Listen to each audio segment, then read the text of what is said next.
Dans cette vidéo, je vais aborder deux sujets qui, à mon sens, sont intimement liés. Ce sont le respect de soi et l'autodestruction. L'objectif de cette vidéo, ça va être pour moi de vous parler de mon expérience personnelle et de comment j'ai arrêté de m'auto-saboter. Et au-delà de ça, comment j'ai commencé à vraiment me respecter et à faire preuve de respect envers moi-même, en plus du respect envers les autres. Donc, comment arrêter de s'auto-saboter et, au-delà de ça, comment commencer à se respecter. Cette tendance à se déprécier, à trop faire passer les autres avant soi, en clair, le manque d'estime de soi a de nombreuses conséquences. Quand on manque de confiance en soi, on peut vraiment s'empêcher de vivre, se priver de choses qui nous seraient bénéfiques, et on peut beaucoup plus facilement tomber dans des relations malsaines, qu'il s'agisse de nos relations de couple, de nos relations amicales, et moi, c'est ce qui m'est arrivé. Donc je vais vous expliquer mon parcours et partager avec vous les solutions que j'ai trouvées pour m'en sortir, pour arrêter de me traiter mal moi-même et donc d'être maltraitée par les autres aussi. En premier lieu, qu'est-ce que l'autodestruction ?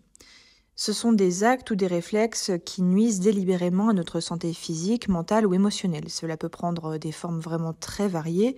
Ça peut aller des troubles alimentaires à l'automutilation en passant par des comportements d'addiction. Mais ça peut aussi se manifester simplement par une tendance plus ou moins consciente à toujours voir des intentions négatives chez les autres, à se rabaisser, à voir juste ses propres défauts et à aller vers des personnes destructrices dont le comportement sera forcément rabaissant envers nous, sans forcément qu'on s'en rende compte parfois. Et peu à peu, ces fréquentations vont dégrader encore plus notre estime de nous et nous enfoncer dans la soumission, voire nous isoler de plus en plus, ce qui va aggraver tout le reste. Et moins on se respecte, moins on s'affirme, et ça continue de se dégrader parce qu'on tolère de plus en plus de comportements graves ou déplacés. On s'y habitue en fait. Ou pire, on se dit qu'on le mérite, donc on accepte, on laisse faire, et c'est de pire en pire. Comment arrêter ce cercle vicieux ? Comment devenir plus affirmé et arrêter de se manquer de respect à soi-même ? Reconnaître sa valeur, c'est très difficile, mais c'est aussi très important.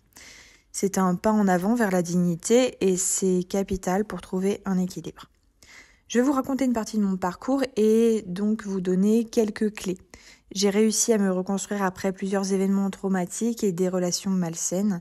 Et en fait, j'ai beaucoup appris en sortant de ces relations et j'ai pu constater plusieurs points principaux importants pour regagner en estime de soi et cesser de faire preuve de malveillance et parfois, disons-le, de maltraitance envers soi-même. Tout d'abord, il faut comprendre le pourquoi.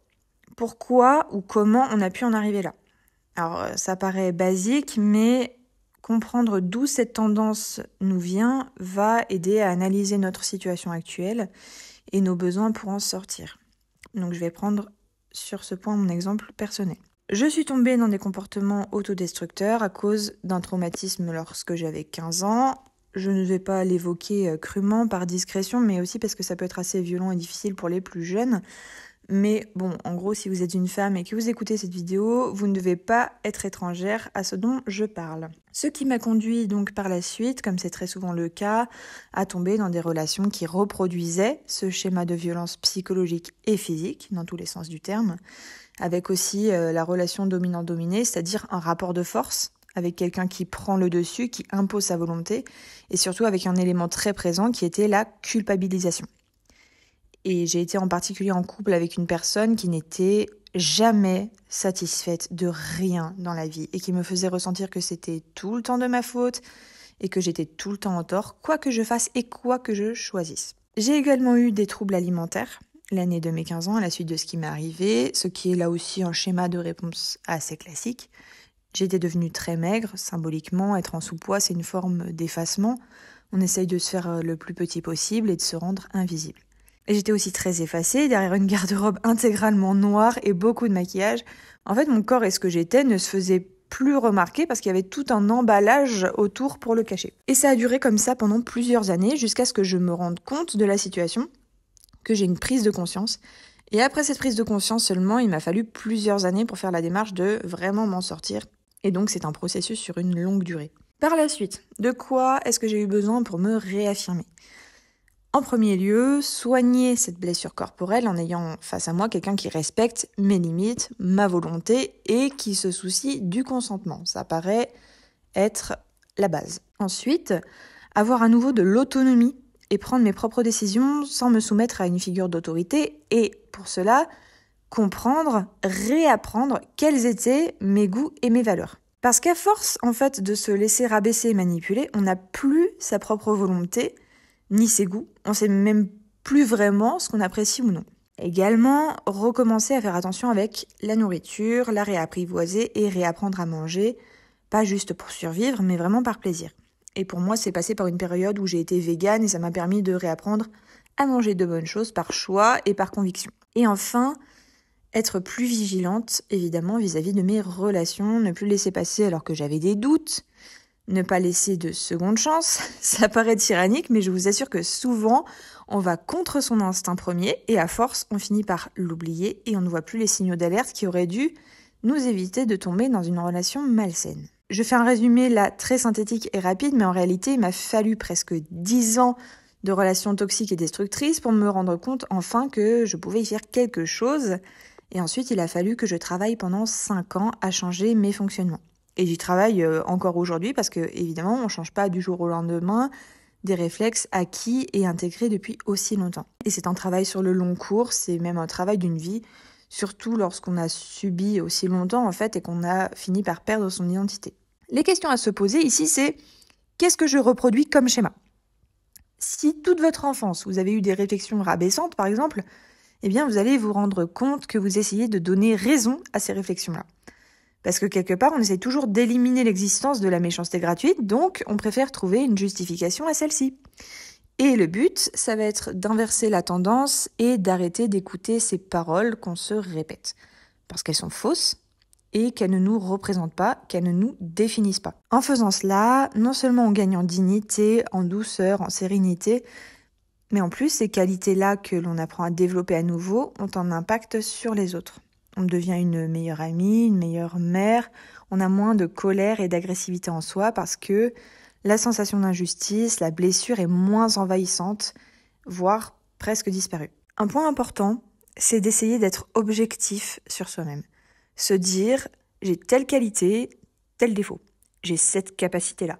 Définir aussi nos valeurs et notre morale, nos goûts. Juste pour nous-mêmes, sans être influencés par qui que ce soit. Tout cet ensemble, ça donne une image globale qui nous représente, qui est bien sûr susceptible de changer, d'évoluer, mais qui dans tous les cas n'a pas à être jugée, rabaissée ou modifiée de force par quelqu'un. On peut débattre, on peut discuter, réfléchir, mais tout ce qui dépasse les limites du respect et qui se rapproche de l'humiliation ne doit pas être toléré. On voit beaucoup cela avec les relations toxiques où une personne prétend nous aimer et au final, elle cherche à changer point par point tout ce qu'on considère comme faisant partie de notre identité. Donc mon premier travail a été de définir de façon très carrée mes valeurs, mon idéal et les choses que j'aimais.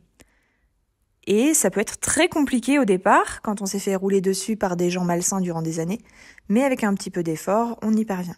On peut partir vraiment des choses les plus futiles et les plus simples et aller progressivement plus profondément petit à petit. Pour ma part, j'ai essayé de partir de quelque chose de très simple, c'est-à-dire les vêtements. J'avais donc mon ancien compagnon qui m'appelait la passion du vêtement pour se moquer de moi et que je ressente en fait de la honte et qui par ailleurs était aussi la même personne qui m'empêchait de me maquiller.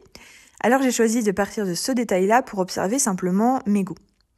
Donc je faisais par exemple beaucoup de tableaux Pinterest avec des tenues, des photos et puis petit à petit, en faisant ça, j'ai remarqué qu'il y avait énormément de photos qui se ressemblaient, qui dataient de la même période, les années 1910, et que les vêtements que j'aimais vraiment le plus avaient presque tous des éléments de la mode de l'époque.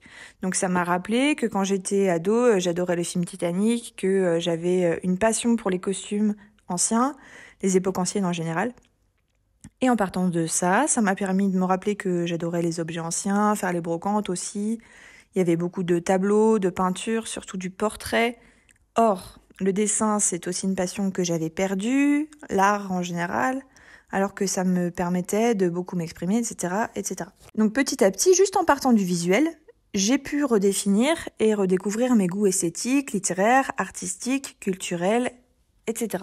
Et enfin, j'ai fini par faire un petit exercice de dresser une liste de mes valeurs sur un petit papier et j'ai trouvé que ça me correspondait bien.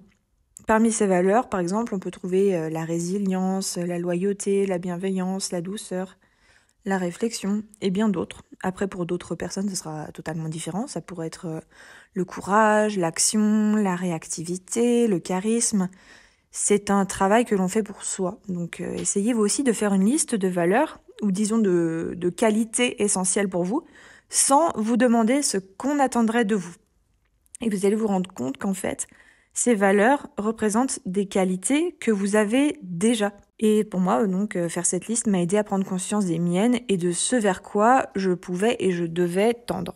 Une fois que j'avais cette sorte de définition globale, c'était plus simple aussi de m'éloigner naturellement des personnes susceptibles de m'empêcher de m'épanouir totalement. Quand on essaie de cheminer vers l'amélioration, il y a toujours des personnes qui se sentent heurtées par le simple fait qu'on essaye de changer, parce qu'elles ne sont pas du tout dans cette démarche. Et donc ça peut nous faire ressentir de la honte, ou on peut se dire que l'on n'est pas dans notre bon droit. Mais en réalité, c'est juste que parfois, il y a des amitiés qui n'en sont pas vraiment, et donc c'est plus sain de prendre ses distances pour ne pas se faire rabaisser. Ensuite, quelque chose de très très important à mon sens, c'est prendre soin de soi. Cela paraît futile, mais en fait, ça ne l'est pas du tout. Prendre soin de soi et de son apparence a un double avantage pour combattre l'autodestruction. Premièrement, ça vous force à vous accorder du temps, un temps qui est consacré uniquement à vous, et dans un but positif, ça crée une sensation de récompense. Et deuxièmement, soigner son apparence revient à soigner l'image que l'on renvoie aux autres et le message inconscient que renvoie cette apparence, cette image soignée. Et ce message inconscient, c'est « je suis digne de respect, je me témoigne du respect ». Alors ça peut passer par des soins de la peau, par des exercices de maintien, de posture, par l'habillement aussi avec l'élégance vestimentaire. En clair, par des choses amélioratives, valorisantes et qui nous font du bien. Le sport aussi, évidemment, l'activité physique, mais aussi faire du théâtre ou n'importe quelle activité qui vous fait sortir de votre zone de confort et qui est un geste que vous considérez comme un geste de soin envers vous-même. Quelque chose que l'on perd aussi quand on rentre dans une sphère destructrice, c'est l'autocompassion. Est-ce que vous oseriez traiter les autres comme vous vous traitez vous-même ? C'est un point qui est assez facile à comprendre et à mettre en pratique. Quand on est dans le cercle de l'autodestruction, on se rabaisse systématiquement au profit des autres. On veut faire passer les besoins des autres avant les siens. On s'oublie et on se dévalorise. On se retire sans arrêt de la valeur et de l'importance. Mais si on inverse le processus, ça devient assez cocasse. Alors on va imaginer 2 minutes, le contraire. Donc aujourd'hui, je vais traiter les autres avec la même violence, avec le même manque de respect que j'ai envers moi-même et que je m'inflige. Donc là, vous imaginez, vous sortez avec une amie, la première chose que vous lui dites en la voyant, c'est « Oh là là, t'es vraiment moche !» Et puis après, vous allez manger quelque part, vous prenez son assiette en lui disant « Non mais t'inquiète pas, tu mangeras plus tard, hein, t'as assez de réserve comme ça. » Vous passez l'après-midi ensemble et puis à la fin, vous lui dites « Oh là là, comment je fais pour te supporter ? C'est d'un ennui avec toi. Je sais même pas pourquoi les gens te parlent, hein, alors que t'es si insipide au fond, c'est sans intérêt, mais comment les gens font pour t'apprécier ?» Ça paraît impensable, mais pourtant, c'est ce que votre pensée intérieure vous balance chaque jour quand vous vous regardez dans le miroir, que vous vous dites que vous avez une sale tête, quand vous vous privez de nourriture et que vous ne mangez pas votre faim, ou que vous vous flagellez après avoir vu des amis, parce que vous vous demandez ce qu'ils peuvent bien vous trouver, que vous pensez que vous n'avez aucun intérêt, que vous avez dû ennuyer les gens, et que vous auriez mieux fait de rester chez vous. Mais on n'oserait jamais dire ce genre de choses à quelqu'un, et en fait, on ne les pense même pas. Donc finalement, pourquoi le penser envers soi-même ? C'est extrêmement violent. Un autre point important aussi, et qui demande un certain effort, c'est de mettre son orgueil de côté. Quand on souffre de dépression, c'est souvent plus confortable de rester dans la passivité et de cultiver sans le vouloir un certain amour du malheur, de la tristesse et du drame. On a tendance à ne rien faire et donc à rester dans cette routine de rien. Et plus ça dure et moins on est motivé à faire quoi que ce soit et ça recommence, c'est un cercle vicieux. Plus on s'enfonce dans le vide et plus c'est difficile de réussir à faire quelque chose après. Et c'est pareil pour les comportements autodestructeurs. De la même manière qu'on peut s'identifier à la dépression en disant « je suis dépressif » plutôt que je souffre de dépression, ce qui est très très différent. On a tendance à s'identifier à ces comportements comme si ça faisait partie intégrante de nous, alors que c'est totalement faux. C'est de l'acquis, tout comme on prend une habitude, eh bien, on peut la perdre. Simplement, ce que l'on oublie de préciser, c'est que tout changement demande un effort. S'auto-saboter, s'auto-détruire, ça n'est pas un comportement naturel inné. C'est un comportement acquis à cause d'une souffrance. C'est pas une fatalité du tout, ni quelque chose qu'on sera condamné à subir toute sa vie. C'est faux. Donc sur ce point, l'objectif, c'est de mettre son orgueil de côté, de se dire, bon, c'est aussi à moi de prendre mes responsabilités, je change de comportement. Car en fait, seul vous êtes capable de mettre en pratique le changement. Pour moi, ça a été en faisant plusieurs choses, mais déjà, il a fallu que je prenne conscience que ça n'allait pas se faire tout seul, et qu'aucun changement personnel, en fait, ne peut arriver dans la passivité. Donc ça m'a demandé un travail chaque jour, comme quand on change d'alimentation ou de routine, il y a un temps d'adaptation. Un de mes problèmes, par exemple, c'est que je laissais tout passer quand on me manquait de respect, que même quand j'étais outrée par un acte ou un propos à mon endroit, mon premier réflexe était très rarement la confrontation ou l'opposition. Donc j'ai décidé de me forcer à changer ça, quitte à faire des erreurs au début, ce n'est pas grave. L'important, c'est de faire la démarche, de faire l'effort. Donc dès que quelqu'un me parlait mal ou dépassait ma limite personnelle, je répondais, tout simplement. De façon très courtoise, mais quand même fermement. Dire « ne me manque pas de respect » ou alors « je vais te demander de garder un ton correct ». Le fait d'employer cette tournure de phrase, ça sert d'avertissement et en général c'est suffisant. Surtout quand c'est avec une connaissance de qui on n'est pas proche. Mais ça m'est arrivé de devoir mettre fin à une conversation parce que mon interlocuteur persistait à être agressif. Quand ça arrive, je fais savoir que je ne compte pas tolérer le ton de la conversation, tout simplement. Pareil, les remarques dans la rue sur mon apparence, que ce soit ma tenue ou mon physique, je ne me contente pas d'ignorer comme si j'avais pas entendu. Si je sens qu'il ne va pas y avoir de danger, je laisse pas passer.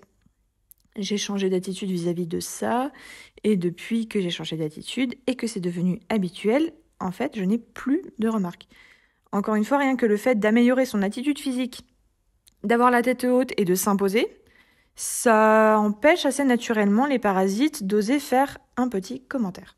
Un autre élément précieux dans le respect de soi, c'est de ne plus hésiter à supprimer les personnes malsaines, de savoir couper les ponts. Vous éloignez des gens qui vous manquent de respect, et ce peu importe qu'il soit une figure d'autorité, un chef ou que sais-je. Une prise de conscience peut déjà suffire à briser l'image que vous avez de quelqu'un. Et donc même si l'éloignement physique n'est pas encore possible, vous allez voir que si vous brisez son image, ses propos vous atteindront moins parce que vous aurez conscience de ce qu'ils sont, c'est-à-dire des paroles sans intérêt et sans valeur.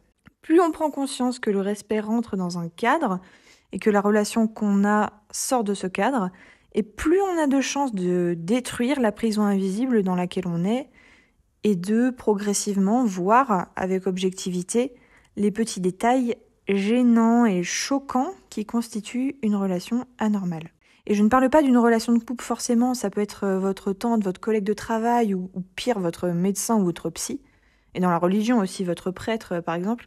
C'est encore plus complexe quand il s'agit d'une personne que l'on respecte pour son statut. Et à ce propos-là, d'ailleurs, j'ai une petite anecdote.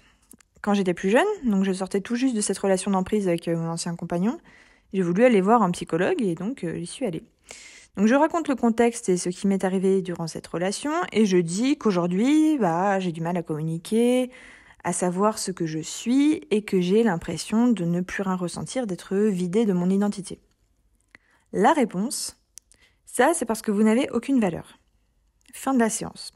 Et évidemment, première et dernière fois que j'allais chez ce psy, heureusement que j'avais encore suffisamment de présence d'esprit pour être choquée et me rendre compte que la situation n'était pas normale, mais ça aurait pu être extrêmement destructeur pour quelqu'un d'encore plus fragilisé. Il faut le savoir, il y a des thérapeutes malsains qui se délectent de la souffrance de leurs patients, donc j'aurais pu y retourner en me disant « Non mais en fait, il a voulu me faire réfléchir, il a voulu me provoquer une réaction pour que je fasse un travail, etc. » Mais non, c'est comme ça qu'on tombe après sous la domination d'un pervers narcissique, en se disant que ses remarques sont pour notre bien, ou sous l'influence d'un gourou ou d'un coach parce qu'il veut nous élever, détruire notre ego.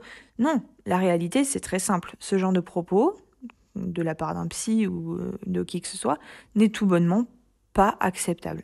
Il y a des gens qui se placent en confident et qui en fait se nourrissent des informations que vous leur donnez pour faire de la comparaison, pour se moquer, pour se servir de vous. Et ça peut être dans le cercle amical, familial ou professionnel. Donc peu importe que ce soit votre médecin, votre sœur ou votre meilleur ami, le résultat en fait est similaire. Même si on a l'impression qu'on ne peut pas couper les ponts, souvent on peut et vraiment c'est plus sain de le faire. En ce qui me concerne, j'ai fait beaucoup de tri dans mes relations amicales et familiales.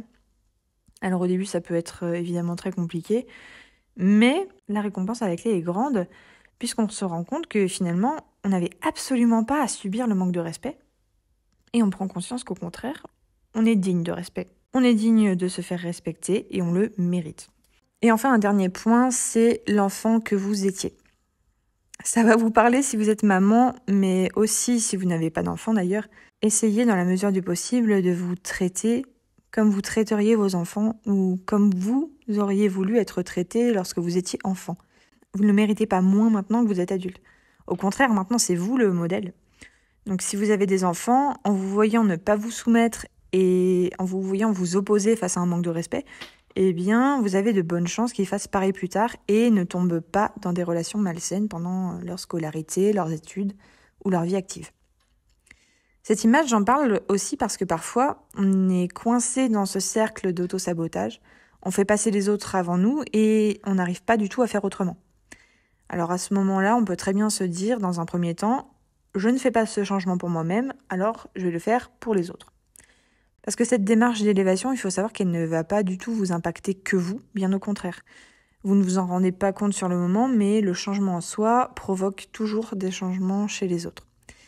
Et ça peut être une source d'inspiration, de motivation, même d'admiration, et ça peut aider votre entourage ou vos enfants à se sentir mieux, plus apaisés, parce qu'ils ressentent plus de sérénité et plus de douceur. Donc si vous avez du mal à vous sortir de votre situation pour vous-même, vous pouvez très bien le faire pour les autres. En l'occurrence, ce n'est pas grave parce que vous allez voir que ces changements bénéfiques vont de toute façon vous impacter et que vous l'avez bien mérité. Je vous parlais de l'ego tout à l'heure et j'ai volontairement employé le terme d'orgueil à la place parce qu'on voit aujourd'hui beaucoup dans le développement personnel, le New Age, etc., qu'il faut détruire son ego. Mais surtout pas, c'est complètement faux. Faites très attention au contraire aux personnes qui parlent de destruction de l'ego, parce que cette formule, en général, elle permet de faire un petit peu n'importe quoi à celui à qui on l'impose. L'ego, c'est très important et il en faut. C'est le soi, c'est le jeu et on ne peut pas vivre en le détruisant parce que ça revient à se soumettre. Par contre, on doit, mettre son orgueil de côté dans la mesure où c'est un effort de changer, de sortir d'une situation et qu'on ne pourra pas s'en sortir en se laissant vivre et en restant bloqué sur ce que l'on est actuellement. Donc c'est sûr, ça peut faire mal, cela peut être un peu violent et difficile à entendre, cela peut blesser son orgueil, mais oui, on est responsable de soi et quand on se relâche sur cette responsabilité et que l'on se laisse vivre sans soigner ses blessures intérieures, sans gérer ses émotions, cela ne peut finalement qu'envenimer la situation sur le long terme. Les problèmes ne peuvent pas se régler tout seuls et avec les effets du temps, du moins pas le fait de se manquer de respect et de s'auto-saboter. J'espère que ces quelques pistes vous seront utiles. Elles ne sont bien sûr que le fruit d'une expérience personnelle, toutefois étayée par les conseils de mon mari qui est formé en psychologie et qui m'a énormément aidé à m'en sortir. Je vous encourage chaudement à donner aussi vos propres pistes de réflexion en commentaire. C'est toujours très enrichissant lorsque chacun apporte des indices sur ce qui a été bénéfique pour lui. J'espère que cette vidéo vous a plu, vous aura apporté de bons conseils, des pistes de réflexion. Et sur ce, je vous dis à très bientôt pour une prochaine vidéo.